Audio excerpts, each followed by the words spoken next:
सपा में नई जिम्मेदारी मिलने पर उत्साहित दिखी कमलजीत कौर।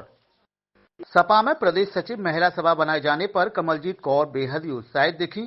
इस दौरान आगरा में एक स्वागत कार्यक्रम का आयोजन किया गया, जिसमें मुख्य अतिथि की भूमिका में सैफई ब्लॉक प्रमुख मृदुला यादव रही। इसके अलावा रीबू श्रीवास्तव, प्रदेश अध्यक्ष महिला सभा, महानगर अध्यक्ष वाजिद निसार, तमाम सपाई मौजूद रहे। सपा नेता नीरज सोढ़ी भी अपनी पत्नी कमलजीत कौर को नई जिम्मेदारी मिलने पर काफी उत्साहित दिखे। देखिए ये रिपोर्ट। बनाया गया है महिला सभा में, तो क्या कहना चाहिए? समाजवादी पार्टी में पूरे प्रदेश में महिलाओं को समाजवादी पार्टी से जोड़ने की मुहिम है और मैं तो ये कहती हूँ कि जो महिलाएं समाजवादी पार्टी से जुड़ी हैं वो भी, और जो आम घरों में बैठी हैं वो भी, सभी जो कभी भाजपा को जिन्होंने कभी वोट दिया होगा महिलाओं ने, वो भी आज समाजवादी पार्टी के साथ कंधे से कंधा मिलाकर चलना चाहती हैं। क्योंकि जिस तरह से भाजपा ने नारी शक्ति, नारी वंदन, नारी अभिनंदन, बेटी बचाओ बेटी पढ़ाओ, महिला सुरक्षा सम्मान जैसे तमाम जुमले दिए, ये जुमले ही कहिए, और कोई चीज़ धरातल पे, सच्चाई की धरातल पे सही नहीं उतरी। महिलाएं जिस तरह से महंगाई से परेशान हैं, उनकी पूरी रसोई का बजट बिगड़ करके रह गया है। आज जितनी जो महिलाएं हैं वो भाजपा सरकार में जितनी महंगाई बढ़ी, जिस तरह से वो एक आटा चावल दाल आप कुछ भी कहिए, वो सब चीज़ इतना महंगा बढ़ा कि उनकी रसोई का बजट बिगड़ जाने से वो सबसे ज़्यादा परेशान है। सिलेंडर का दाम जो 400 था उसको 1200 कर दिया गया। उज्ज्वला योजना की बात की उन्होंने, और उज्ज्वला योजना से किसी भी महिला को कोई फ़ायदा नहीं हुआ, क्योंकि सिलेंडर के दाम इतने बढ़ गए, सब्सिडी खत्म हो गई। तो महंगाई चारों तरफ से जो बढ़ी, उससे महिलाएँ बहुत परेशान हैं, भाजपा से बहुत दुखी हैं, नाराज़ हैं। और सबसे बड़ी बात, जो उनके बच्चों की, जो स्कूल में बच्चे पढ़ते हैं, उनकी फीस दिन प्रतिदिन बढ़ती चली जा रही है। अगले साल ही उनका यूनिफॉर्म, ड्रेस, फीस सब बढ़ जाती है। इसलिए महिलाएं और परेशान हैं। और बेरोजगारी एक बहुत बड़ी समस्या है कि इतनी महंगाई में भी वो बच्चों को पेट काट काट के पढ़ाती हैं, लेकिन उनको बीए कराएं, एमए, एमटेक, बीटेक कुछ भी करा लें, लेकिन उन्हें डिग्रियां हासिल कर सकती हैं, लेकिन उनको सरकार नौकरियां नहीं दे रही है। जिस तरह से हाल में लोकसभा चुनाव हुआ, उसमें समाजवादी पार्टी प्रदेश में नंबर 1 और देश में तीसरे नंबर की पार्टी बनकर उभरी है, तो किस तरह का आगे भी रहने वाला है?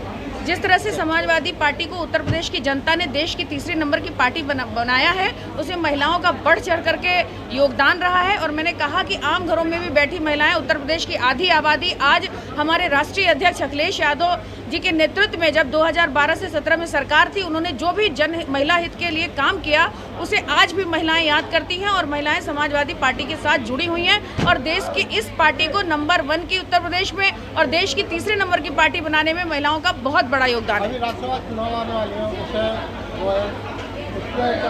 समाजवादी पार्टी की क्या भूमिका है?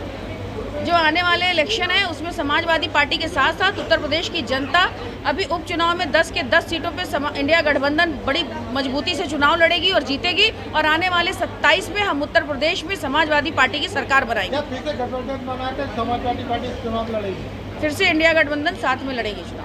कौर को आज नई जिम्मेदारी दी गई है महिला सभा में, प्रदेश सचिव बनाया गया उत्तर प्रदेश में, तो क्या कहना है इसमें? मैं पहले तो कमलजीत जी को बहुत बहुत बधाई, क्या उनको ये प्रदेश सचिव की जिम्मेदारी मिली है। और मुझे लगता है कि वो बहुत ही जिम्मेदारी के साथ और बहुत ही मेहनत के साथ इस पद को निभाएंगी और अपने साथ बहुत महिलाओं को बहुत जोड़ के और समाजवादी पार्टी का बहुत मजबूत के साथ काम करेंगे। जिस तरह का प्रदर्शन रहा है हालिया लोकसभा चुनाव में समाजवादी पार्टी का गठबंधन के साथ मिलकर, तो आगे क्या लगता है किस तरह की तस्वीर रहने वाली है? बहुत अच्छी तस्वीर होने वाली है और इससे भी अच्छा प्रदर्शन होगा।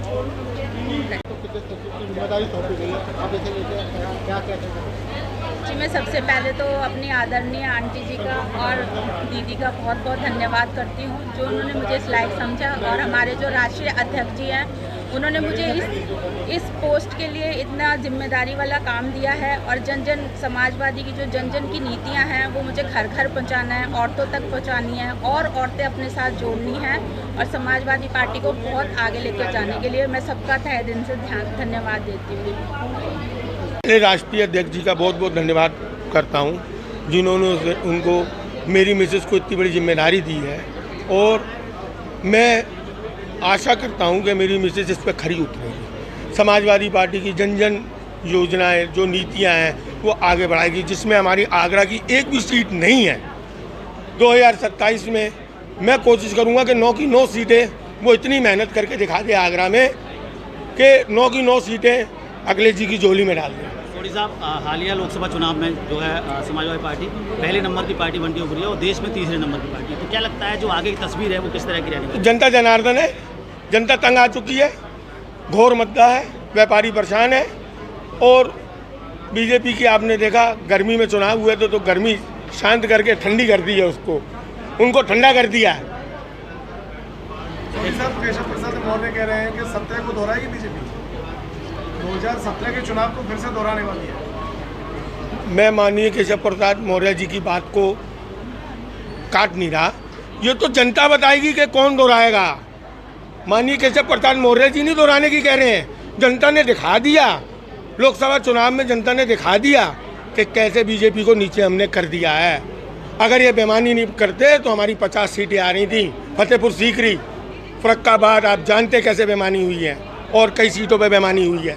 जीती जिताई सीटें इन्होंने हराई हैं, हम 50 सीटों पे टिके हुए थे। अब ये बड़ा आरोप लगा रहे हैं समाजवादी पार्टी पर कि जीती हुई सीटें ये हार गई। नहीं, बीजेपी बीजेपी पे आप आरोप ने लगा रहे हैं। बेईमानी से ही सीटें जीती। बिल्कुल जीती हैं।